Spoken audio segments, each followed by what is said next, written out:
Zimran, యక్షాను, Medan, మిద్యాను, Ishbak, షూవాకు అని వారిని కనెను. యక్షాను షేవ, దెదాను కనెను. అశ్షూరీయులు, లెతూషీయులను, లెమూలీయులను, లెయుమీయులను అనువారు ఈ దెదాను సంతతి వారు. ఇదంతా నాకు అక్కర్లేదు, ఫస్ట్ 2 వచ్చినాయి. అబ్రహాము మరలా ఒక స్త్రీ వివాహము చేసుకొనెను. ఆమె పేరు కెతూరా.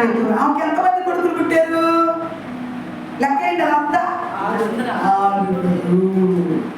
మొత్తం ఎంతమంది అన్నా? 6 కొడుకులు. అబ్రహాము, జాగ్రత్తగా వినండి, అందరి పేరు చూడండి. దేవుని గట్టిగా స్తోత్రం చెప్పండి అందరూ ఒకసారి. హల్లెలూయా, హల్లెలూయా. అబ్రహాము గారికి భార్య ఎవరు అసలు? శారమ్మ.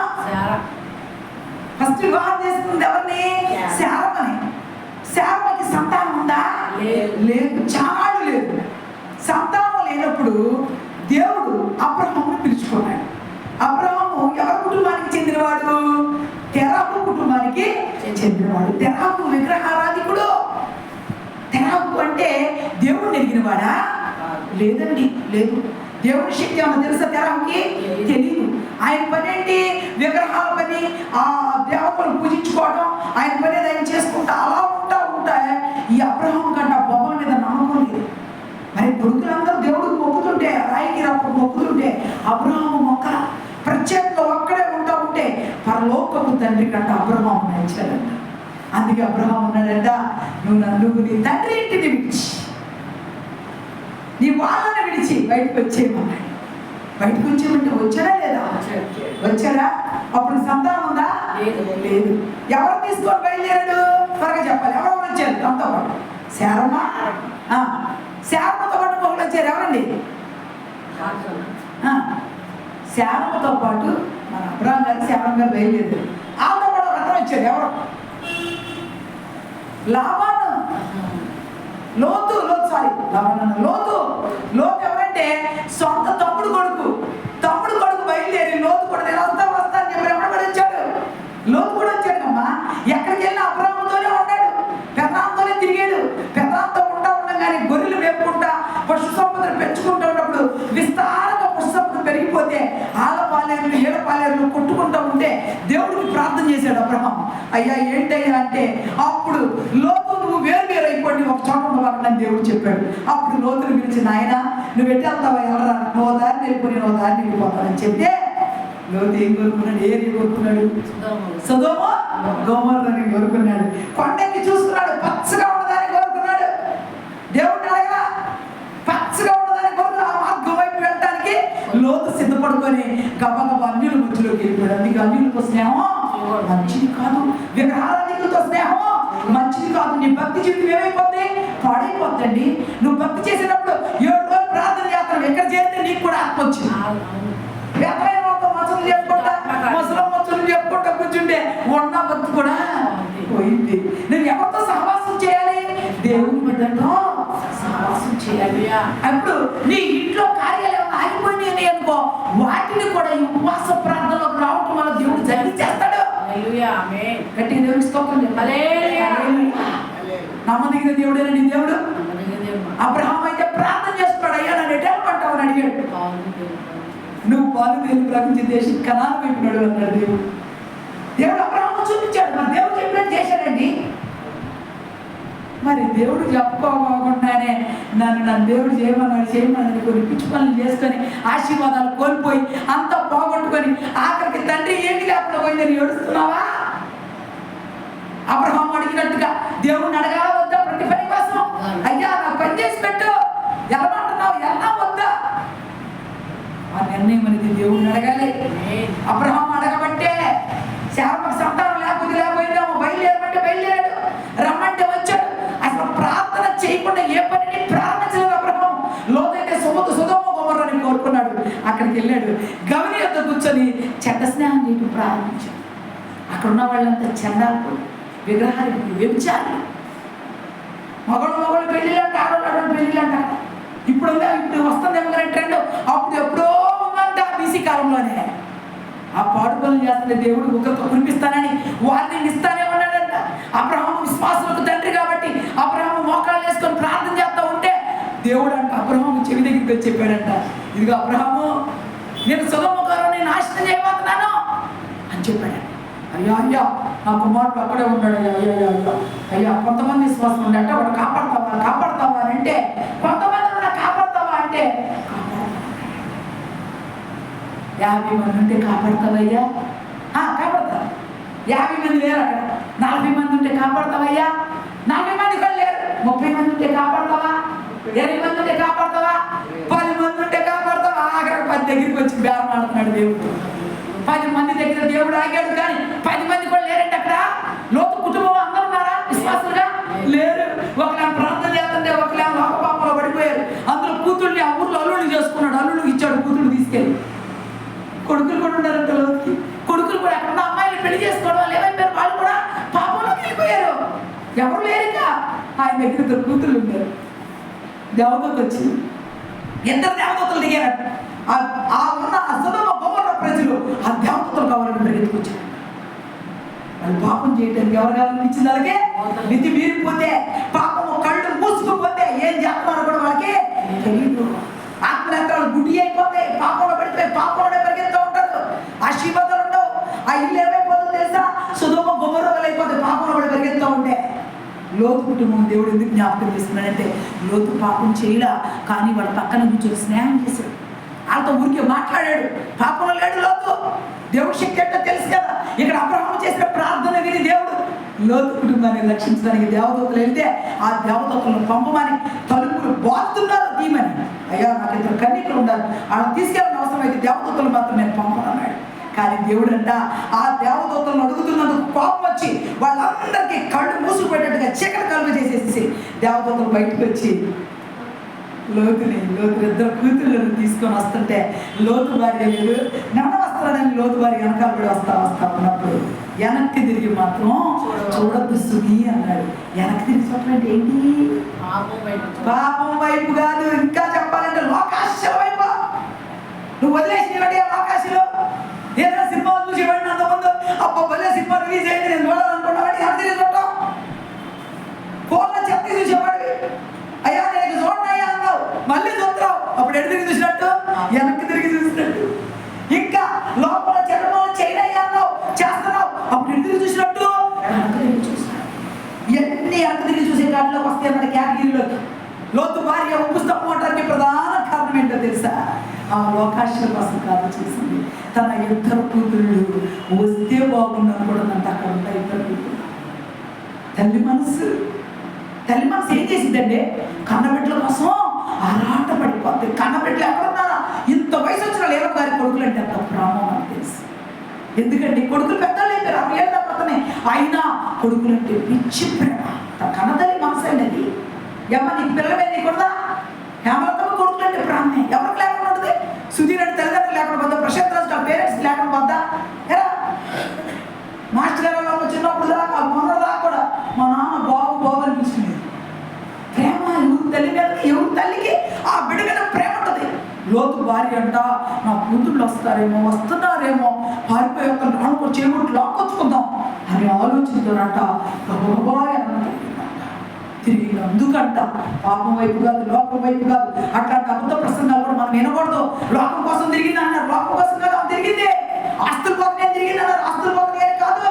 తన కుమార్తెలు విడవబడి నశించిపోతున్నారని, వాళ్ళు కూడా వస్తారని ఆశపడి వెనక్కి తిరిగిందంట. దేవునికి దేవునికి స్తోత్రం కలుగును గాక. ఎక్కడైనా మన పిల్లల కోసం మనం ఏం చేయాలి? ప్రార్థన చేయాలి. ఆ సొదొమ గొమొర్రా మీద దేవుడు అగ్ని గంధకాలు వినిపిస్తూ ఉంటే లోతు వెనక్కి తిరిగి కూడా చూడలేదు. తన కుమార్తెను తీసుకొని బయటకు వచ్చి రక్షించబడ్డాడు. సోయరు వరకు వచ్చేంత వరకు నీ అగ్ని గంధకాలు ఆపయ్యా అంటే దేవుడు ఆపేడలేదా నాన్న? ఆపాడు. సోయరు కడుగు పెట్టిన తర్వాత దేవుడు తన కృపని వీళ్ళ మీద కుమరించి వీళ్ళని ఇక్కడ ఆపి ఒక్క లోతు భార్య ఉప్పు స్తంభం అయిపోయిన తర్వాత అగ్ని గంధకాలు కురుస్తున్నాయి. ఇప్పటికి వెళ్ళంట వాటిని టెస్ట్ చేస్తారంట కొంతమంది సైంటిస్టులు. అసలు భూమి మీద అటువంటి గంధకం ఎక్కడా లేదంట. భూమి మీద ఏ లోపలికి వెళ్ళి ఎత్తిరా అండర్ గ్రౌండ్లోకి వెళ్ళి ఎన్నో కెమికల్స్ కలిగిన గంధకాలు ఉన్నాయంట, కానీ అటువంటి గంధకానికి సంబంధించిన ఆనవాళ్ళు భూమి మీద లేవంట. మరి ఎక్కడి నుంచి వచ్చినాయి? ఆకాశం తండ్రి దేవుడు గురించి స్తోత్రం చెప్పండి. దేవుడు అంటే ఏంటనుకుంటారు? ప్రేమిస్తేనేమో ప్రాణం ఇస్తారు. ఆయనకి కోపం తెప్పిస్తే అది స్థితి. కోపం తెప్పించే వారిగా ఉండొచ్చా? నీకు ఇన్ని మేలు చేస్తున్న దేవుడికి కృతజ్ఞతగా బ్రతకాలా వద్దా? సోయర్ వరకు ఆగయ్యా అంటే ఆగిన దేవుడు మనిషి మాట వింటున్నాడే. ఏలియా నీ వంటి స్వభావం కలిగిన వాడే. అయ్యా వర్షాన్ని ఆపేయ అంటే వర్షాన్ని ఆపేసాడే. అయ్యా అగ్ని కురిపించాయి అంటే ఆకాశం నుంచి అగ్ని దింపిన దేవుడే నీ దేవుడు. నువ్వు పూజిస్తున్నావు, నువ్వు ప్రార్థిస్తున్న దేవుడు మామూలు దేవుడు అనుకుంటున్నావా? పిలిస్తే పలుకుతాడమ్మా. పిలువు అయ్యా అంటే చాలు, నీకు వచ్చేస్తాడు. స్వరమిచ్చి మాట్లాడతాడు, ప్రేమిస్తాడు. అసలు నిన్ను ప్రేమించడం ప్రారంభిస్తే ఈ లోకపు ప్రేమ నీకు ఎక్కడ సరిపోద్ది? అసలు నీకు ఎక్కడ సరిపోద్ది? ఈ లోకంలో కొత్త ప్రేమ, భార్య ప్రేమ సరిపోద్దా? సరిపోదమ్మా. తల్లిదండ్రుల ప్రేమ సరిపోదు, సరిపోదు. కన్నబిడ్డల ప్రేమ సరిపోదు. ఆయన ప్రేమ అమోఘమైనది. దాన్ని అనుభవిస్తున్నాను. ఆ ప్రేమలో ప్రతి క్షణము దేవా దేవా అంటే ఆయన ప్రజెన్స్ అనుభవిస్తున్నాను. నిజం చెప్తున్నా. ఎంత శక్తివంతులో తెలుసా? లోకాశల కోసం దేవుడి దగ్గర కాదమ్మా, బాగా గుర్తుపెట్టుకోండి. దేవా నువ్వు నాతో ఉండయ్యా అలా అడగండి. నీ కార్యం జరగకుండా ఆగుతాయా? దేవుడు నీ దగ్గర ఉన్నాడు అనుకో, నీ కార్యాన్ని ఆపగలిగిన శక్తి ఎవరికైనా ఉందా? నీకు స్వస్థత రాకుండా ఆపగలిగినాడు ఎవరైనా ఉన్నాడా? ఆయన బిడ్డవైపు ఏమనుకో, నువ్వు నీకు చక్కని కంటి చూపిస్తాడు, నీ గుండెని బాగు చేస్తాడు. నీ పిల్లలు చూడలేరంటే, నీ భర్త నిన్ను చూడలేడు, నీ భార్య నిన్ను చూడలేదు, నీ బిడ్డలు నిన్ను చూడరు. పరలోకపు తండ్రి ఒక్కడే నిన్ను దర్శిస్తాడు. ఎప్పుడు బలహీనరాలో అప్పుడు బలవంతురాలుగా చేస్తాడు.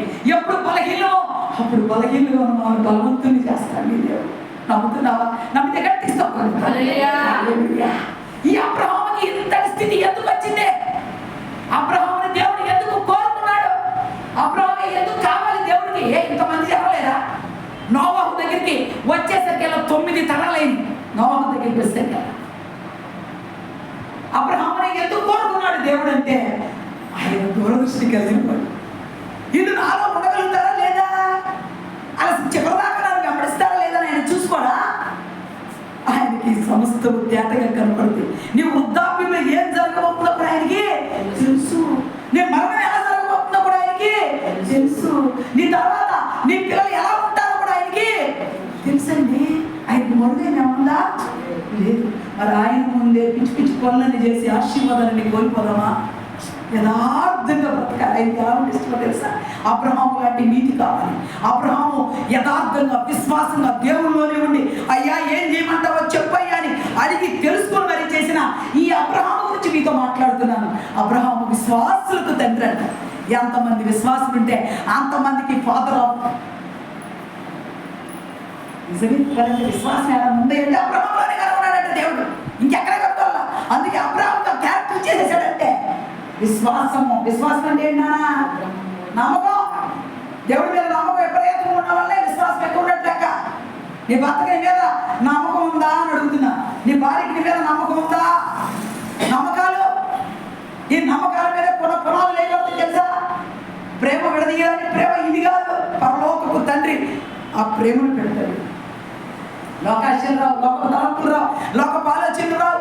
దేవుళ్ళో ఉన్న నీకు విశ్వాసం అనే క్యారెక్టర్ నీలో ఉంటే ఖచ్చితంగా నీకున్న చెడ్డాన్ని తీసేసి అంత మంచి హృదయాన్ని పెట్టి దేవుడు నడిపిస్తాడు. అబ్రహామును కోరుకున్నాడు దేవుడు. అబ్రహామును ప్రేమించాడు దేవుడు. అబ్రహామును రాన్నాడు, వచ్చేసేసాడు. వచ్చేసినాక వస్తా భార్య అయిన శారతో ఈ లోతుతోటి వచ్చాడు. లోతుని దేవుడు దీవించాడు. ఆయనతో ఉండబట్టే దీవించాడు. ఎప్పుడైతే ఆయన విడిచిపెట్టి బయటకు పోయాడో ఏమైపోయాడా? ఏమైపోయాడు? లోతు నశించాడు. భార్యను పోగొట్టుకున్నాడు, బిడ్డలు పోగొట్టుకున్నాడు. మన ఇద్దరు ఆడపిల్లలు వచ్చి తండ్రితో పాడు పనులు చేశారు. ఇంకిద్దరు మళ్ళీ ఆడపిల్లలు తండ్రితో సహవాసం చేసి పాడు పనులు చేశారు. మరి లోతు దగ్గర నుంచి దూరం అయిపోయినాక ఏమైపోయాడు? పతనం అయిపోయాడు. దేవుడికి దూరమైన దేవుని బిడ్డలకి దగ్గరగా ఉండాలి. విశ్వాసులకు దగ్గర ఉండాలి. సహవాసంలో దగ్గర ఉండాలి. నిజమైన ప్రార్థన ఎక్కడ జరిగితే అక్కడ సహవాసంలో ఉంటే నువ్వు దీవించబడతావు. లోతు ఎక్కడ ఉన్నప్పుడు దీవించబడ్డాడు. అబ్రహాముతో కలిసి ఉన్నప్పుడల్లా ఆయన సంపద వృద్ధైపోయింది. అవునా? నువ్వు ఎప్పుడైతే కూటమిని విడిచిపెట్టకూడదు, దేవుడి ప్రార్థనలు విడిచిపెట్టకూడదు, సహవాసాన్ని విడిచిపెట్టకూడదు, ప్రార్థనలు విడిచిపెట్టకూడదు, లైవ్లో జరుగుతుంది ఈ ఆడగోళ ఈ గోళ అనుకోకూడదు. ఎప్పుడైతే నువ్వు వెంబడిస్తావో అప్పుడు నేను కూడా కార్యాలు జరుగుతా ఆశీర్వదించబడతా. నేను అంటాను, లేరమ్మ గారికి ప్రార్థన ఇస్తుంది, ఉన్నది ఏమీ లేదు. ప్రార్థనే ప్రార్థనే.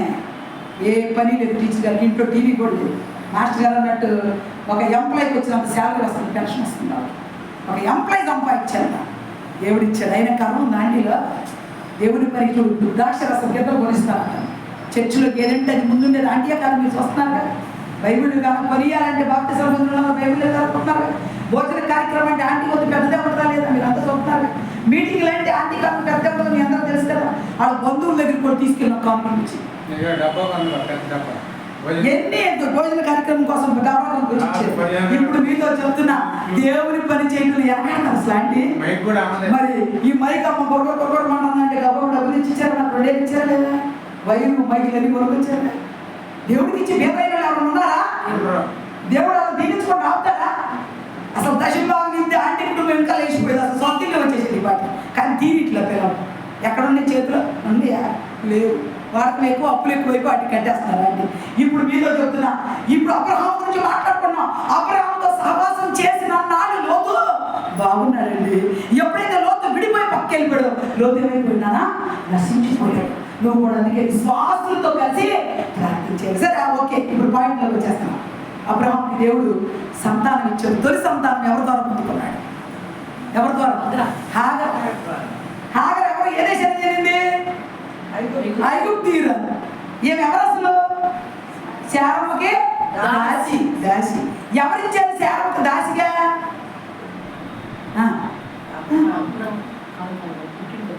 వాళ్ళు పుట్టిండోడు ఇచ్చారా? చెప్పాలి, ఎవరు చెప్తారు? అక్కడ అభిమేలెకు అనే రాజు దగ్గర వీళ్ళంతా ఉండి పని చేయడానికి లేదు అబ్రహాం. అక్కడ పని చేస్తా ఉన్నప్పుడు నా చెల్లి అని చెప్పాడు. చెప్తే అక్కడ వాడు ఏం చేశాడు? శారమ్మను ప్రేమించాడు. దేవుడు రాత్రి కాకపోతే మాట్లాడాడు అభిమేలెకుతో, దుష్టుడా, నా కుమారుడి భార్య పట్టుకొని నువ్వు నాకు భార్య అవ్వాలని అంటావంటరా, నిన్ను నీ కుటుంబాన్ని సర్వనాశనం చేస్తా, ఆ పిల్లలకి వెళ్ళేవాడు అన్నాడు దేవుడు. దేవుడు స్తోత్రం చెప్పండి. దేవుడు ఎలా మాట్లాడుతున్నాడు చూసారా? అబ్రహాము భార్య గురించి చెడ్డ తలంపు వచ్చిన ఆ రాజుని గద్దించి నీ గర్భాలని మూసేస్తా, నీ ఎత్తులో లేకుండా చేస్తా, నీ ఇంటిని సర్వనాశనం చేస్తానని దేవుడు పలికితే గడగడ వణికిపోతా అబ్రహాం ఉంటే, అప్పుడంట ఆ రాజు అన్నాడంట, అమ్మ శారమ్మ తల్లి, ఈ దాసిని తీసుకెళ్ళి మొక్కదాన్ని కష్టపడుతున్నావు కానీ ఈ హాగర్ను తీసుకెళ్ళి పనిగా ఉంటుంది పోమా అని హాగర్ నుంచి పంపిస్తే ఈ హాగర్ను తీసుకొని బయటకు వచ్చింది శారమ్మ. ఈ హాగర్ పక్కన ఉంటా నమ్మకంగా ఉంటుంది కదా. మరి సంతానం దేవుడు ఇస్తానన్నాడు కానీ ఇస్తున్నాడా? అప్పుడు 80 ఏళ్ళు వచ్చేసింది శారమ్మ. అపనమ్మకం వచ్చింది. మానవులు కదా మనం, అపనమ్మకం వచ్చి ఇంకేం పడతానులే అనిపిస్తుందా లేదా? అనిపించి ఏం చేసింది? హాగరు, లేమ్మా నువ్వు వెళ్ళు, ఆ భర్త దగ్గరికి వెళ్ళు, నా భర్తకు ఒకటి నేను ఇస్తానని చెప్పి అనవసరంగా సైకిల్ గుర్తించింది. నిజంగా ఎవరో శారమే చేసింది. ఈనాడు నైజీరియా ప్రజల్ని మోసకాతకు వస్తున్న ఇస్లామిక్ కంట్రీస్లో ఉన్న ఆ ఇస్లామిక్ యాత్ర, అసలు ఇస్లాం అంటేనే శారమ చేసిన తప్పదే. అనవసరమైన సంతానాన్ని బయటికి తీసుకొచ్చింది. దేవుడు కోరిన సంతానం అదే, దేవుడు ఇస్తానన్న సంతానం అదే. ఇస్సాకును గురించి దేవుడు ప్రార్థన చేయమని చెబితే ఇచ్చిన ఇష్మాయేలుని చూసుకొని అబ్రహాము సంతోషపడతాడంట. హాగర్ ద్వారా ఇష్మాయేలు పుట్టాడు. ఆ కొడుకు ఎత్తుకొని బుద్ధులు ఆడుతుంటే దేవుడికి అసలు ఇష్టమే లేదు. శారమ్మ ఉందంట, దీన్ని కొడుకుని, శారమ్మ కొడుకు పుట్టినాక దీన్ని కొడుకుని పంపించేయమన్నాడు. పంపించారు దగ్గర తగ్గలేదు, ఇది దీని కొడుకు పంపించే అన్నాడు. అందంట శారమ్మ. అన్నట్టు దేవుడికి ప్రార్థన చేసినట్టు అబ్రహాం. ఎందుకంటే కొడుకు కదా, ప్రేమ వచ్చి మోకాళ్ళు వేసి చేతులు పైకెత్తి, అయ్యా అయ్యా అయ్యా శారమ్మ ఏంటయ్యా, వాడు నా కొడుకు అంటే అలవాటు ఏమంటాడయ్యా, ఏం చేయమంటావంటే అర్జెంటుగా శారమ్మ చెప్పింది నువ్వు చేయన్నాడు. దేవుడికి స్తోత్రం. దేవుడికి తెలీదా? రానున్న కాలంలో ఘోరమైన పాపాలు చేసే వాళ్ళు దేవుడికి తెలీదా? ఈ సంతతి వల్ల ఏమైపోతుందో కూడా తెలుసుగా. కానీ అబ్రహాం సంతానమేనని అబ్రహాం మాటించాడంట.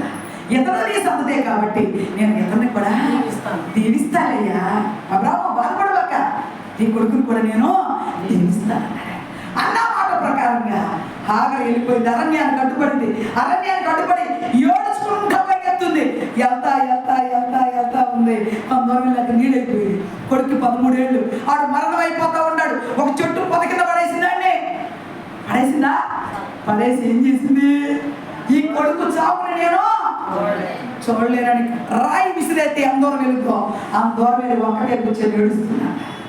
అయ్యా అబ్రహాము దేవుడు అన్నావుగా, నా కొడుకు చావుని నేను చూడలేదు, నా వల్ల కాదు అని ఆ కూర్చొని ఏడుస్తుంటే అప్పుడు దేవుడు పిలిచాడు, హాగరు హాగరు, ఈ చిన్నవాడి మొరను నేను విన్నాను. చిన్నవాడు ఎవరు పుట్టాడు? అబ్రాహాము సంతతి. అబ్రాహాము సంతతి ఎవరు? దేవుడికి ఇష్టమా? దేవుడు మాట విని బయటకు వచ్చినందుకు గాను అక్కడ హాగరుకి ఇష్టం లేకోకుండా కూడా కన్న సంతానాన్ని కూడా దేవుడు దీవించబోతున్నాడు. దేవునికి స్తోత్రం కలుగును గాక. హల్లెలూయా. పడిపోయి ప్రాణం పోయే స్థితిలో ఉన్న వాడి నోటి దగ్గర నీటి పొగను పుట్టిస్తే ఫౌంటైన్ వెళ్ళి కొట్టి నోట్లో నీళ్లు పట్టుకుంటే వాడికి ఈ బిడ్డల దాహార్తిని తీర్చే దేవుడు. నువ్వు ప్రార్థన చేసే దేవుడి దగ్గర మేలు పొందుకుంటే ఆ దీవుని ఎంత తిరిగి వచ్చిందో తెలుసా? ఒక నీటి పొగవలే పుట్టుకొచ్చి అరణ్యంలో నీటి ఒడ్డు పుట్టించి నీ పిల్లల్ని సేవ తీర్చే దేవుడు. లెసి వెళ్తా అంటే నువ్వు క్షమ ప్రార్థన చేయాలి. ఈ లెసి గురించి దర్శనమిచ్చాడు దేవుడు. తాడికొండ వెళ్తున్నాయా పిల్ల, ఏంటయ్యా అంటే లెసి గురించి చెప్పాడు. నా వేసేనా అంటే ఆయన ఇచ్చిన బిడ్డ, నేను ప్రార్థించే కదా, ఆ బిడ్డ గురించి నాకే బయలుపరచు. ఇది సంగతి, ఇది జరగబోతుంది చెప్పుకుంటే మరి చెప్పాలా వద్దా? దాయాలి దాన్ని నేను దాయచ్చా? దాయకు. ఇంకొక చిన్న పిల్ల కోసం నేను ప్రార్థన చేస్తూ ఉంటే ఆ పిల్ల ఇట్లా కత్తలు పొత్తలు చూపించాడు. ఆ పిల్ల అయితే మైండే తగ్గిపోయింది. తల మీద కొట్టారు ఆ పిల్లని. వేరే ఊళ్ళో సంగతి.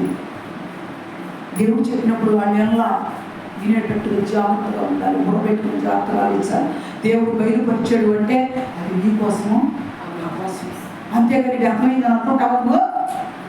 అబ్రహాముకి దేవుడు బయలుపరిచాడు, అన్ని విషయాలు బయలుపరుస్తానని చెప్పాడు. మరి కొడుకు విషయం కూడా పంపించేయమంటేనే పంపించేసింది. దేవుడు చెప్పినట్టు ఏనాడుగా మరి ఇస్సాకు పుట్టాడు. మరి ఇస్సాకు పుట్టినాక ఇస్సాకు దేవుడు ఏమన్నాడు? బలిమన్నాడు. బలేమన్నా ఈటకి వద్దన్నాడా? ఈటకి వెళ్ళాడా? మొరియా పర్వతం ఎక్కాడా?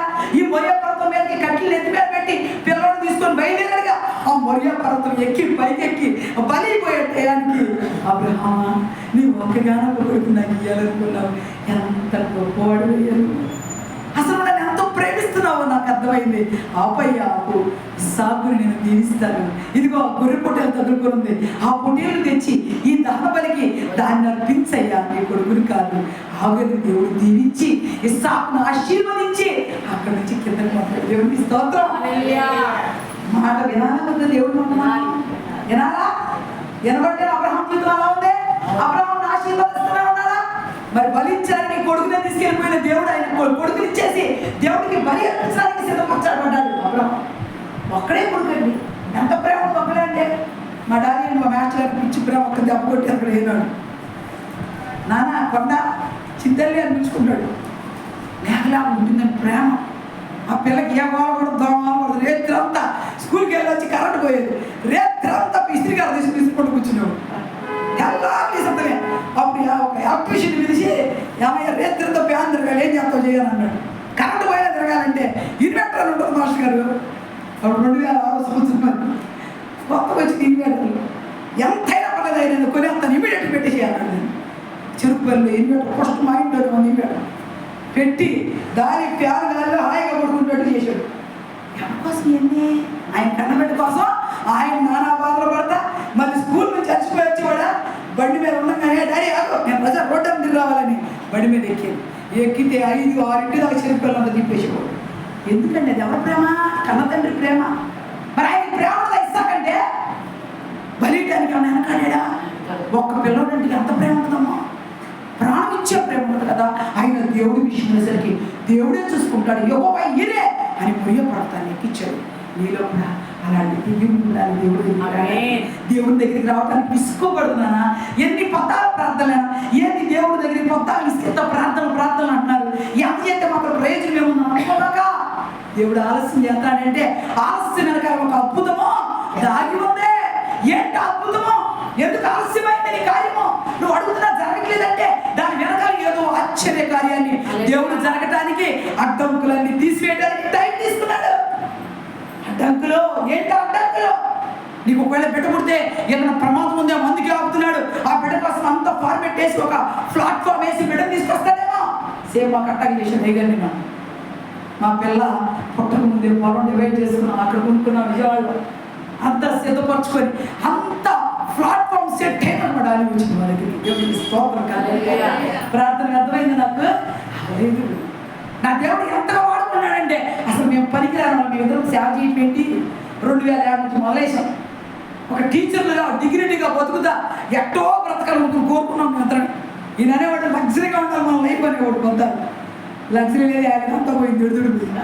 లగ్జరీ ఉందా? There is no luxury in my life. ఒకటే హార్డ్ వర్క్. నేను నేర్చుకునేది తెలుసా? Hard work. ఎప్పుడు పని చేయడమే, ఎందరో ప్రార్థన చేయడం. నిద్ర 54 గంటలు 3 గంటలు వేసి ప్రార్థన చేయాలి. నిద్రపోతానంటే కుదురుద్దా? మరి వాకింగ్ చేయకుండా కుదురుద్దు. వాకింగ్ చేయాలి, ఒళ్ళు పెరుగుతుంది, మోకాలేదు. వాకింగ్ చేయాలా? దేవుని బిడ్డలంటే ఎలా ఉండాలి? చురుగ్గా ఉండాలి. ఎవ్రీ స్త్రీలు కనేటప్పుడు అంట మంత్రసాన్ని కూడా దగ్గర రానిచ్చేవాడు కాదంట. మంత్రసాన్ని దగ్గర రాకముందు ఏం చేసేవాడు అంటాడు? కన్నేసేసి పిల్లవాడికి చక్కగా పేరు కత్తిరి చేసుకొని పక్కన పెట్టుకుని పట్టుకుని ఉండేవాడు. ఓరి నాయన మంత్రసాన్ని కూడా పిల్లలు కూడా కనేసేస్తున్నారు. ఈ ఎవ్రీ స్త్రీలు ఎంత సుఖమైన వాళ్ళు. మనం దేవుని బిడ్డలు అయితే మనం ఎలా ఉండాలి? చురుగ్గా ఉండాలి. ఇప్పుడు అబ్రహాం పాయింట్ దగ్గరికి వస్తున్నాం. లేక పుట్టిన కొడుకు శారమ్మ అసలే అపరూపంగా పెంచుకున్న కొడుకు 38 సంవత్సరాలు వచ్చినాక తల్లి చచ్చిపోయింది. శారమ్మ చచ్చిపోయింది. కొడుకు పెళ్ళయిందా? అవునా? కొడుకు పెళ్లి చేయాలి. ఏం చేయాలి? కొడుకు పెళ్లి చేయాలంటే దేవుణ్ణి అంటారు. దేవుణ్ణి అడిగాడు. ఎక్కడ నుంచి చేయమన్నాడంటే నీ స్వజనంలో నుంచి తీసుకొచ్చి పెళ్లి చేయమన్నాడు. స్వజనులు అంటే ఎక్కడ దొరుకుతారు? ఎవరు పంపాలని ఆలోచిస్తుంటే ఇంటి పెద్ద దాసుడైన ఎలియాజరుని పిలిచాడా లేదా? అందరూ తెలుసుగా? గట్టిగా స్తోత్రం చెప్పండి దేవునికి. అర్థమవుతుందా? బోరు పడుతుందా? బోరు పడుతుందా? అబ్రహాము దేవుడు, ఇస్సాకు దేవుడు, యాకోబు దేవుడు, నాకు చాలిన దేవుడు యేసయ్యా, నా యేసయ్యా, యేసయ్యా, నా యేసయ్యా, యేసయ్యా, నా యేసయ్యా. అబ్రహాము దేవుడవు, ఇస్సాకు దేవుడవు, యాకోబు దేవుడవు, నాకు చాలిన దేవుడవు యేసయ్యా, నా యేసయ్యా, యేసయ్యా, నా యేసయ్యా, యేసయ్యా, నా యేసయ్యా. అబ్రహాము చాలిన దేవుడు, నీ చాలిన దేవుడు కాదా? యాకోబుకు చాలిన దేవుడు నీ దేవుడు కాదా? తల్లి చచ్చిపోయిందేమో, కొడుకు పెళ్లి చేయడానికి సిద్ధపరచబడ్డాడు. ఎలియాజరుని పిలిచాడు, తొడ కింద ప్రమాణం చేయించాడు. చేయి తీసుకొని ఈ కుడి చేయి తీసి తొడ కింద పెట్టి నా ప్రమాణం చేయి, నా వాళ్ళలోకి వెళ్ళి నా కోడలు తెస్తానని చెప్పి ప్రమాణం చేయమంటే ప్రమాణం చేశాడు. ఎలియాజరు చేసి బయలుదేరాడు. వెళ్తా ఉండగానే ఎలియాజరు ఏమని చేస్తున్నాడు? నేను త్రోవలో ఉండగానే నా యజమానుడికి సంబంధించిన కోడల్ని సిద్ధపరచయ్యా అని అడిగాడు. ఎవరైతే నా ఒంటెలకి నాకు బాగా నీళ్ళు తోడి వస్తాడో వాళ్ళే నా యజమాను కోడలు. అంటే ఒక పిల్ల వచ్చింది, అమ్మాయిన పిల్ల. ఆ పిల్లలు బంధువు గారు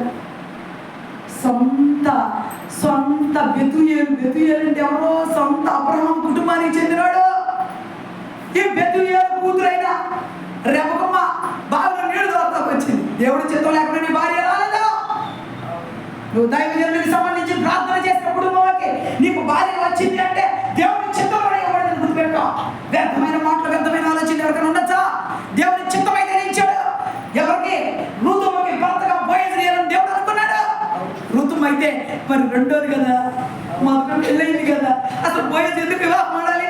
బోయజు కోటీశ్వరుడండి. అక్కడ యెరూషలేము ప్రాంతానికి సంబంధించిన గొప్ప రాజు కోరుకున్నదాన్ని చేసుకోవచ్చు. కానీ ఋతువుని ఎందుకు దేవుడు ఇచ్చాడు? అక్కడ ఏదో కార్యము దాగి ఉందని దేవుడికి తెలుసు. అక్కడ గ్రహించాడు బోయజు తల్లి అయిన రాహాబు. ఎవరండి బోయజు తల్లి? రాహాబు వేశ్య.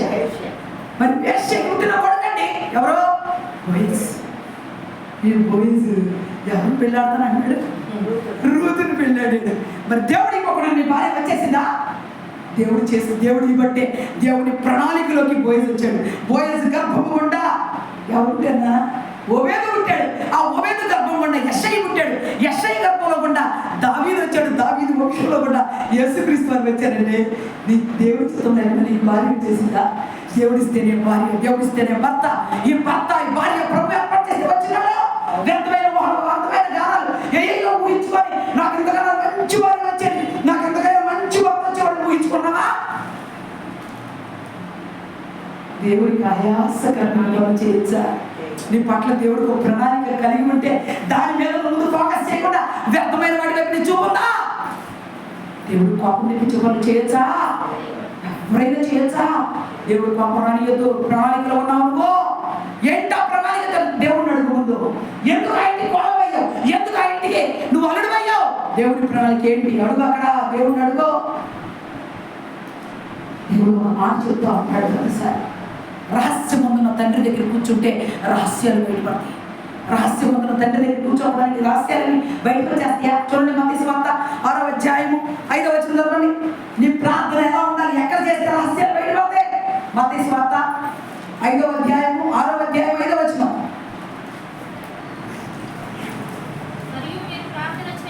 చదువునా?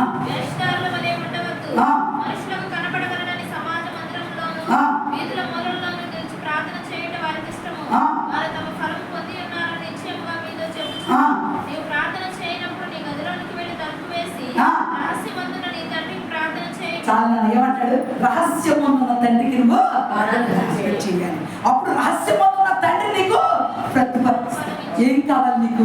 నీకేం కావాలన్నా ఇచ్చే దేవుడు ఉన్నాడు. ఎక్కడ నుండి ప్రార్థన చేయాలి? 10 మందిలో కూర్చొని అందరూ చూస్తుంటే స్తోత్రం స్తోత్రం అని స్తోత్రం చేస్తున్నావా? నీకెందుకు? నలుగురితో పని ఏంటి? నీ పని అయిపోగానే తలుపులు వేసుకో. రహస్యం ఉన్న తండ్రి దగ్గర కూర్చో. స్తోత్రం అయ్యా, పాపినయ్యా నేను, నీ పాపాలు ఎవరైనా కల్లా రహస్యం కూర్చొని తండ్రి దగ్గర కూర్చొని నీ పాపాలని ఒప్పుకొని దేవుడితో చెప్పుకొని, అయ్యా నన్ను క్షమించండి, క్షమించడానికి సిద్ధంగా ఉన్నాడు తెలుసా? నీ కార్యాలు జరిపించడానికి సిద్ధంగా ఉన్నాడు. ఏది కావాలని ఇస్తానంటున్నాడు, డబ్బు కావాలని ఇస్తానంటాడు, ఉద్యోగాలు కావాలని ఇస్తానన్నాడు. ఇంకా చెప్పండి, గర్భాలు ఇచ్చేది యోగానే. మనుషుల వల్ల ఇదా? ఆయన గర్భం ముందు తెరిచేవాడు ఉన్నాడండి. ఆయన గర్భం మూసేసాడు, తెరవగలిగిన ఉన్నారా? రాగిరమ్మ ఏడ్చి అయ్యో నాకు బిడ్డల్ని అని భర్తని ఏడిపించింది. అప్పుడు యాకోబు అంటాడు, దేవునికి ప్రతిగా నేను ఉన్నానా? దేవుడు ఇస్తాడు కానీ బిడ్డల్ని నేను ఇస్తానా? దేవుడు అనుకో. దేవుడు జ్ఞాపకం చేసుకొని రాహేలును దర్శించి రాహేలు గర్భాన్ని దేవుడు తెలిస్తేనే సంతానం వచ్చింది. వేరే సంతానం ఉందా అసలు రాహేలుకి? లేదు, ఇద్దరు కొడుకుంది కదా. కానీ విగ్రహాలను తెచ్చుకుని తండ్రి ఇంట్లో నుంచే ఆ 4 విగ్రహాలను తెచ్చుకొని ఓ దండం పెట్టి మా నాన్న గొప్పడైపోయాడు, మా నాన్నలాగా నా భర్త కూడా గొప్పడైపోవాలనుకుంది. బొమ్మలు తెచ్చుకుంటే బొమ్మలాగా అయిపోతుంది కుటుంబం. జాగ్రత్త. బొమ్మలు ఎక్కడేసి కూర్చుందో తెలుసా? చక్కగా షీట్ కింద వేసుకొని ఒంటి మీద కూర్చొని నా దగ్గర లేవు నా బొమ్మలను అబద్ధం ఆడింది. అబద్ధాలు ఆడవాళ్ళు, అబద్ధాలు ఆడితే దేవుడు నిజమైన అబద్ధాలు అసలు చిన్ని ఏదో దేవునికి. ఇప్పుడు అబ్రహాం ఉన్నాడు, శారను ఏమని చెప్పాడు? భార్యని చెల్లించాడు. అక్కడ దేవుడు క్షమించాడుగా, అక్కడ అవసరం కోసం చెప్పాడని దేవుడు మనిషి. చిన్న అబద్ధాలు దేవుడు ఏం క్యాలిక్యులేట్ చేయడు. ఏంటి క్యాలిక్యులేట్ చేస్తాడు తెలుసా? పాప ఊపిలో ఉండి నేనేం చేయలే, నేనే తప్పు చేయలేని ఖర్చు ప్రమాణాలు చేస్తారా? ఒక అబ్బాయి అంట విచిత్రమైన పనులన్నీ చేస్తా భార్యని ఎత్తిపే చేసి ప్రమాణం చేశాడు. చేయాల్సిన పనులన్నీ చేసి ఎత్తిపే ప్రమాణం చేయొచ్చా? అసలు తెలియద్దా నీకు ఆ విషయం? ఇల్లు ఎడారి అయిపోయింది, ఏమీ ఉండదు, మొలకలు ఉన్నాయి. ప్రమాణాలు ఉండకూడదు, అబద్ధ ప్రమాణాలు ఉండకూడదు. జాగ్రత్తగా ఉండాలి. దేవుడు చూస్తూ ఉంటాడు. తప్పు చేస్తా కూడా ప్రమాణం అంటున్నావా? ఒక అమ్మాయి దొంగతనం చేసి వచ్చి గుడి ముందుకు వెళ్ళి ఏ ఊరంటే కూచిపూడి గొలుసు కాజేసి కూడా నెత్తి మీద నీళ్లు పోసుకొని గుడ్డ పట్టుకొని చేతితో క్యాన్లు పట్టుకొని ఒళ్ళంతా తడికొడంతో లోపలికి గుళ్ళోకి వెళ్ళి గుడి ముందు పని దిగింది. ఇంటికి వచ్చింది హార్ట్ అటాక్ వచ్చి చచ్చిపోయింది. గొలుసు కాజేసి కూడా అబద్ధ ప్రమాణాలు చేస్తావనుగా? దేవుడు చూస్తున్నాడు తెలుసా? నేటికి కూడా నీ దొంగతనాలు చూస్తున్నాడు, నువ్వేం చేస్తున్నావు చూస్తున్నాడు, అబద్ధాలు ఆడుతున్నా చూస్తున్నాడు, మోసం చేస్తున్నా చూస్తున్నాడు, సమస్తం అబ్జర్వ్ చేస్తున్నాడు. జాగ్రత్త. నీ నడకం చూస్తున్నాడు, నీ ప్రకటన చూస్తున్నాడు. 139వ కీర్తన ఒకసారి 139వ కీర్తన మొదటి నుంచి చదవండి. మొదటి నుంచి 139వ కీర్తన.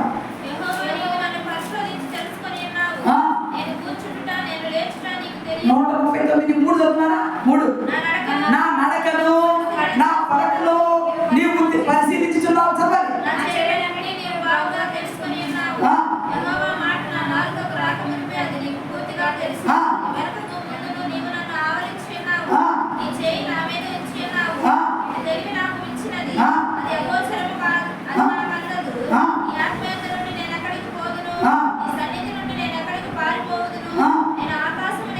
నువ్వు అక్కడ ఉన్నావు.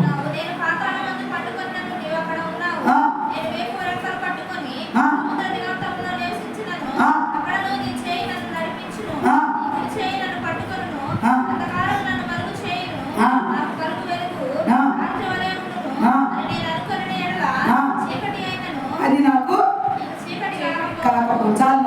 చీకటి అయినా చీకటి పడుతుంది. ఆయన చూస్తున్నాడు, గుర్తుపెట్టుకో. నరకం చూస్తున్నాడు, పడకం చూస్తున్నాడు, తలంపులను చూస్తున్నాడు. మనం ఏం చేసినా చూస్తున్నాడు ఆయన. మనం ఏం ప్రవర్తిస్తున్నామో కూడా ఆయనకి తెలుసు. మనం వ్యక్తమైన మాట్లాడి చెబుతాడు ఫోన్లో అయిపోయి వింటాడా? రహస్యంగా చాటింగ్ చేస్తున్నాం అనుకో, చూస్తాడా? ఆయన చూస్తాడా? చూస్తాడు. ఆయన కను దృష్టి లోకమంతా సంచారం చేస్తాం. ఎక్కడున్నా నేను చూస్తాడా? సముద్రంలో ఉన్నా చూస్తాడా? అగాధంలో ఉన్నా, ఆకాశానికి ఎక్కినా, చేప కడుపులో ఉన్న యోనాని కూడా, అగ్నిగుండంలో ఉన్న షడ్రక్ మిషక్ అబేద్నెగోల్ని చూసాడా? చూడలేదా? ఆ ముగ్గురు దగ్గరికి 4వ వాడిగా వెళ్ళాడుగా. సింహాల గుహలో ఉన్న దానియేలు దగ్గరికి వెళ్ళాడా? దేవుడు ఇక్కడ లేడు, అక్కడ లేడు అని అంటానికి దేవుడు అన్ని చోట్ల ఉన్నాడు. ఆయన కను దృష్టి అన్ని చోట్ల సంచరిస్తుంది. ఒక్కదాని వెళ్ళి గడ్డ మీద పడుకొని కన్నాకృష్ణ చెప్పుకుంటే నిన్ను చూడలేదా? నేనున్నానమ్మ, భయపడవాక అన్నాడు. అందుకే ఆకర్షణ చెప్పించాడు. అమ్మా డబ్బులు లేవు అని అడుగుతున్నావు. నీ డబ్బులు ఇచ్చేటట్టు చేస్తా, రాజు లేడు కదా, నీ డబ్బులు ఏమైనా ఉపయోగపడితే లాభం, తగిన సమయం ఇస్తాను కానీ రోజు చచ్చిపోయిన కదా నీ డబ్బులు పెట్టేది చేసాడు. దేవుడికి కళకి వెళ్ళించే సమయం ఆసనమైంది. తోడుకోవాల పిల్లలు ఎప్పుడు ఈ పిల్లల్ని దూషించబడుతుంది. తోడుకోవాల పిల్లల్ని వేసుకు తిరుగుతున్నారు. ఏమంటారు? ఈ పిల్లనే దూషిస్తారు, నిందిస్తారు. ఇంకా నీకు దానికన్నా ముందు పెళ్ళి నీ పిల్లలు కొట్టనరా? అప్పుడు ఏం చేయాలి? రాకేల్ వల్ల కన్నీరు వద్దా, హన్న వల్ల భోజనం వద్దా? దేవాలయం దొరికింది నీకు, ప్రార్థన చేసే తల్లిని దొరికి 24 గంటలు దేవుడి పైన రెండో పని అమ్మ నాకు ఏమి లేదు. ప్రార్థన చేయడం, బైబుల్ చదవడం, స్తుతులు చెప్పడం, ఇదే డ్యూటీ పని. రెండో పని లేదు. ప్రార్థన చేసి స్థలం దొరికినప్పుడు హన్నావలి కూర్చోాడు. తాళాలు తెచ్చుకుని 50 వాళ్ళ ప్రార్థన చేసుకోవాలి. అప్పుడు దేవుడు దాన్ని జరగాలన్నా చేస్తుంది. ఈ స్థలం ముందు దేవుడు రావడానికి గుర్తుపెట్టుకోండి. ఇక్కడ ప్రార్థన చేస్తే కార్యం ఆగిందంటూ ఏది లేదు. మా సుధీరు బ్లెస్సీ కట్టులో ఉన్నప్పుడు నేను పని చేస్తూ ఉండేదాన్ని. ఆ పనులు అమ్మ పడుకొని పని చేయలేని కొబ్బరి డబ్బా వేసుకున్నామా, ఎక్కడున్నామమ్మా అంటే దోష స్టోర్లు ఉండే ఆడ వెళ్ళేప్పుడు చూడాలి. పని కూడా వాళ్ళు 50 కట్టి రాళ్ళు సిమెంట్ ఉండేది. అయినా ఎక్కడే వచ్చి ప్రార్థన చేసుకునేటప్పుడు ఆ కొబ్బరిని తీసుకెళ్తే ఈ బ్లెస్సీ బాగుండేది రాస్తుంది. ఇప్పుడు చెప్తున్నా, దేవుడు ఉన్నాడా లేదా? దేవుడు మాట్లాడి కార్యం జరిపించాడు. ఇల్లంతటి కట్టించి మందిర ఆవరణంగా దీన్ని మారుస్తూ ఉన్నాడు. అలాగే మార్చాడు. ఆయన పని ఏమన్నా ఆపగలరా? ఆపలేదు. ఇప్పుడు అబ్రహాం గురించి చెప్పుకున్నాం. టైం అయిపోతుంది, 3 minutesలో ముగించేస్తాను. అబ్రహాముని దేవుడు ఆశీర్వదించాడు. కొడుకు భారీగా రెబకను ఇచ్చాడు. మరి రెబక వచ్చేటప్పుడు భర్తను చూసిందమ్మా?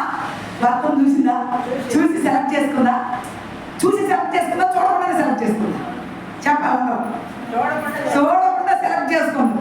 చూడకుండా సెలెక్ట్ చేసుకొని ముక్కు కంపెనీ పెట్టించుకుంది, చేతికి గాజులు వేసుకుంది, శారని ఏపించుకొని బయలుదేరి భర్త కోసం తల్లిదండ్రుల దగ్గర దీవిని తీసుకొని వచ్చేసింది. వచ్చేస్తా ఉంటే ఆ దీవిని తీసుకుని వస్తా ఉంటే పొలంలో ఉండా ఇస్సాకు వస్తా ఉన్నాడంట. అప్పుడు చూసింది ఇస్సాకు ఎంత ప్రేమించింది తెలుసా? బైబిల్లో ప్రేమికులు అంటే ఎవరు తెలుసా? ఎవరు? ఇస్సాకు. ఎంత ప్రేమ అంటాడు అందరికి. భార్య గర్భఫలం కావాలనంట ఇస్సాకు ఏడ్చాడంట. దేవుని దగ్గర కూర్చొని, అయ్యా నా భార్యకి బిడ్డలు అయ్యా, నా భార్యకి బిడ్డలు అయ్యా, నువ్వు దాటిపోతే ఎట్ట ఏడ్చి ప్రార్థన చేస్తే కమల పిల్లలు ఇచ్చాడంట. దేవుడికి స్తోత్రం చెప్పండి. కమల కొడుకులు పుట్టారంట. ఒకడు ఎర్రని వాడు ఒళ్ళంతా రోమలు కలిగిన వాడు, ఒకడు నల్లని వాడు బయటకు వచ్చారంట. ఎవరు ప్రార్థన చేస్తే? ఇస్సాకు ప్రార్థన చేస్తే. ఓకే, ఇప్పుడు అబ్రహాం పాయింట్ దగ్గరికి వస్తున్నాం. అబ్రహాం కొడుకు పెళ్లి చేసేసాడు. ఇప్పుడు అబ్రహాం ఎలా అయిపోయాడు? ఒంటరి వాడు అయిపోయాడు. తోడుందా? ఆ రోజుల్లో మనుషులు 150 సంవత్సరాలు బ్రతికేవాడు. ఆ రోజుల్లో ఆయుష్ ఎక్కువ. మనం యవనంలోనే ఉండట్లు లెక్క. 110 సంవత్సరాలైనా యవనం కిందే లెక్క. అప్పుడు తోడు కావాలనిపించింది. అప్పుడు ఏం చేశాడంటే, ఇప్పుడు 25వ అధ్యాయం చదువుకున్నాం కదా, అది కానీ 25వ అధ్యాయం. అబ్రహాం మరలా ఒక స్త్రీ వివాహం చేసుకున్నాడు. ఆమె పేరు ఎవరి? కెతురా. జాగ్రత్త. ఈ కెతురా అంట శారమకి అసిస్టెంట్. శారమ పిల్లడైన ఇస్సాకును పెంచడానికి శారమ సెలెక్ట్ చేసుకున్నాను. సెలెక్ట్ చేసుకొని ఇస్సాకును పెంచడానికి పెట్టుకున్నాక బహు నమ్మకమైన స్త్రీ, బహు ఒబీడియంట్ పర్సన్. శారమ ఇస్సాకుని ఎంత ప్రేమించేదో అంతగా ప్రేమించిందంట కెతురా అంటే ఒక దాసి కింద లెక్కే. కానీ కెతురా అంత ప్రేమిస్తుంటే ఇస్సాకు చూసి అమ్మాని పిలిచేవాడంట. ఆమె తల్లి చనిపోయినా కూడా ఆమెను విడిచిపెట్టలేదంట. ఎంత ప్రేమిస్తున్నాడో చూసి అబ్రహాం అందుకు తల్లి లేని లోటు తీర్చుద్దని ఈ కెతురాని మరలా వివాహం చేసుకున్నాడంట. ఈ వివాహం చేసుకున్నాక దేవుడు కెతురాని ఒట్టిగా విడిచిపెట్టలా. కెతురా కంట కొడుకుల మీద కొడుకులు, కొడుకుల మీద కొడుకులు. ఎంతమంది కొడుకులు కావాలి? 6 కొడుకులు అంటారమ్మా. మిథ్యాను యాజకుడైన హిత్రో కూడా యోగం నుండి వచ్చిన వాడే. ఇదంతా ఒక టాపిక్, 6 గురించి ఒకరోజు చెప్తాను. ఈ వంశావళి అబ్రాహాముకి ఆయన భూమి మీద ఉండగానే 8 మంది కొడుకులు అన్నాడు. ఆయన భూమి మీద ఉండగానే మరి కెతురా కొడుకులకి 6 కొడుకులకి ఏమైనా భూములు ఇచ్చాడా? ఎవరు గొర్రెలు మేకలు మందలు ఇచ్చాడా? ఆస్తులన్నీ ఎవరు చెప్పండి? కెతురా ఇస్సాకే అయ్యా. నీ కొడుకులకి వద్దు, నా కొడుకులకి ఎంత బహుమానించి పంపించేయ్యా అంటే ఒక్కొక్కడికి ఇంత బంగారం, ఇంత వెండి, ఇంత అది ఇది ఇచ్చి ఎటువంటి బతకండి రా ఉంది. కొడుకులైనా కానీ ఆ కొడుకులకి వాటా కావాలని ఒక్కనాడు కూడా అబ్రహాము దగ్గర కంప్లైంట్ పెట్టలేదంట. కెతురా ఎంతో మంచిది. కెతురా ఎవరిని ప్రేమించింది? ఇస్సాకుని ప్రేమించింది, కొడుకులాగా ప్రేమించింది. కొడుకుకి అవసరాలు తీర్చబడాలని కొడుకు దేవుడిచ్చిన బిడ్డ నమ్మింది కెతురా. అంత నమ్మకం నీకుందా? యేసుక్రీస్తు వారిని నమ్ముతున్నావా? ఆయన కన్యమరి గర్భమందు జన్మించాడని నమ్ముతున్నావా? ఆయన శిలువ రక్తం నీకు స్వస్థతనిచ్చిందని నమ్ముతున్నావా? ఆయన రక్తం ద్వారా నీకు విమోచన ఉందని నమ్ముతున్నావా? నీ పాపాలన్నీ కడిగివేయబడాలంటే ఆయన రక్తం అవసరాన్ని నమ్ముతున్నావా? ప్రతిసారి రక్తాన్ని జ్ఞాపకం చేసుకో. నువ్వు పరిశుద్ధురాల్లో మార్చబడాలి అంటే నీలోకి ఏం కావాలి? ఆయన రక్తం కావాలి. ఆయన రక్తాన్ని ఆశ్రయించాలి. ఆయన శిలువ త్యాగాన్ని జ్ఞాపకం చేసుకొని పాపాలన్నీ క్షమించమని అడిగితే నీ రోగాన్ని తీసేస్తాడు, నీ బలహీనతలు చేస్తాడు, నీ గర్భదోషాన్ని తీసేస్తాడు. నీ గర్భానికి కుమారుడే కావాలంటే కుమారుడిని ఇస్తాడు. కుమారుడు కావాలి అంటే కూడా ఇస్తాడు. ఒక అమ్మాయి ఏ ప్రార్థన పోయినా జంట అట్టుకెళ్తున్నారంట. పలారు ఏ చర్చికి పోయినా పలారు 2 అట్టుకెళ్ళి వస్తున్నాయి. ఏ జంటకాయలు వతుకుపోతారు పిల్లలని ఎడవ తీసి ఒక్కాయని ఒక్కాయ బారాయి జాగ్రత్తగా. ఒక్కాయని ఒక్కాయ బారేసారు. అతుక్కు పుడతారని చెప్పారంటే ఎవరో పిల్లలిద్దరు అతుక్కుపోతారు అట్లా వచ్చారని. ఒక్కాయ బారాయి ఒక్కాయ కదా కమ్మకన్నా పుట్టారు. కమ్మన కొడుకులు పుట్టారు. ఒక్కడే పట్టుకొని ఒకటి చచ్చిపోయాడు. దేవుడు ఇచ్చాడే కానీ పోగొట్టుకున్నాడు. ఆశీర్వాదాలను పోగొట్టుకోవచ్చా? దేవుడు ఇచ్చిన దీవులు వ్యర్థపరచుకుంటా అయ్యా అయ్యా అంటే తర్వాత వస్తాయా? తగిన సమయం ముందు తగిన టైంలో రియాక్ట్ అవ్వండి. ఎక్కడ ప్రార్థన చేస్తే అక్కడ విశ్వాసంతో ఏకీపించండి. ఎక్కడైతే దేవుడిని అడుగుతావో అక్కడ దేవుడు కార్యాలు చేస్తాడని నమ్మకం కలుగుతావు. అక్కడే నీకు ఆశీర్వాదం వస్తుంది. కాబట్టి గుర్తుపెట్టుకొని దేవుడిని అడుగు పొందుకో. ఏం కావాలో ప్రభుని అడుగు. కెతురా ప్రార్థన చేసిందంట. ఎవరి? నా భర్తను దీవించు, నా భర్తను ఆశీర్వదించు, నా భర్తకి ఇచ్చిన కొడుకుని దీవించని ప్రార్థన చేసిందంట. దేవుడు అంట ఏమో కొడుకులు 6 దీవించాడంట. దేవుడికి స్తోత్రం చెప్పు. నువ్వు ఎవరి కోసం ప్రార్థన చేయాలి? నీలాంటి సమస్య బాధపడుతున్న బిడ్డ కోసం నువ్వు చేయాలి. అప్పుడు దేవుడు నిన్ను దీవిస్తాడు. నీ కొడుకు కావాలనుకో, వేరే వాళ్ళ కొడుకు పుట్టాలని నువ్వు ప్రార్థన చేయాలి. కన్నీరు విడవాలి. నీకు రోగం పోవాలని కాదు, వేరే వాళ్ళు రోగం పోవాలని నువ్వు ప్రార్థన చేయాలి. అప్పుడు నీ రోగాన్ని తీసేస్తాడు. అట్లాంటి దైవభక్తి నేర్చుకున్నావా? మరి ఈరోజు చాలాసేపు వాక్యం చెప్పుకుంటున్నా. దేవుడి వాక్యం బోధింపు చేశాడు. చాలా చెబుదాం అనుకున్నా. ఈ రెఫరెన్స్ తీసి ఒకటి తీసుకోకుండా వాక్యం అయిపోయింది. దేవుడి కొద్ది మాట్లాడతాను కనుక ఇట్లా దీవించి ఆశీర్వదించిన కాక. ఆమె అందరికీ